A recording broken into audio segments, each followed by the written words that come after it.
Okay, our question for the day is, how would the widespread adoption of synthetic meat affect cultural food traditions around the world? I think with the advent of synthetic meat,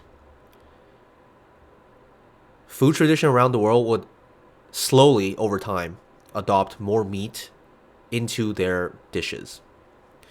And the reason why I say this is because meat will become more available, and a lot of the common problems that people have with meat will also decrease. As an example, somebody that do not consume meat for environmental issues or suffering of animal, like a vegan, well, if you're growing the meat in a lab, you eliminate suffering of an animal, so you solve that problem.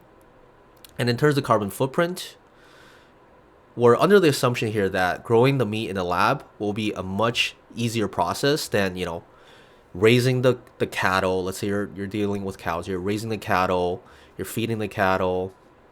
The cattle need somewhere to live. The cattle need somewhere to graze. And all of that would just be eliminated. You just have one factory or lab of some sort, and you'll create the meat and grow it out that way. And because of that, production of meat will ramp up. We'll be able to essentially turn water and some nutrients into meat that we can consume.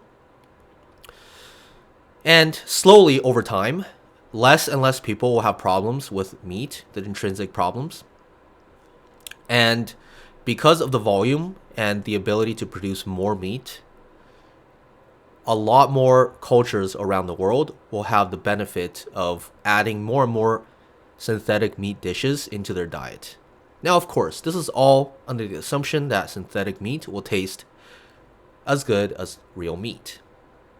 So to just reiterate, I think with the advent of synthetic meat being commonplace, slowly places around the world will adopt more meat into their food culture.